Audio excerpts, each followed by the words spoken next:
ত্রয়োদশ জাতীয় সংসদ নির্বাচন এবং গণভোটে 59.44 ভোট পড়েছে।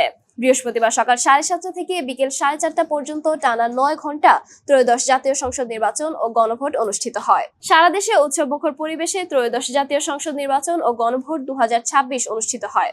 ভিম লিকুইড এখন মাত্র 50 টাকা, তেল চর্বি পরিষ্কার করে এক ধোয়াতেই। 299টি সংসদীয় আসনে ভোট গ্রহণ করা হয়, যেখানে বাংলাদেশ জাতীয়তাবাদী দল বিএনপি 200-রও বেশি আসনে জয়ী হয়েছে।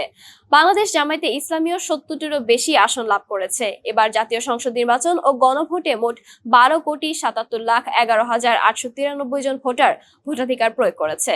এর মধ্যে পুরুষ ভোটার 6,48,25,361 জন, নারী ভোটার 6,28,85,200 জন।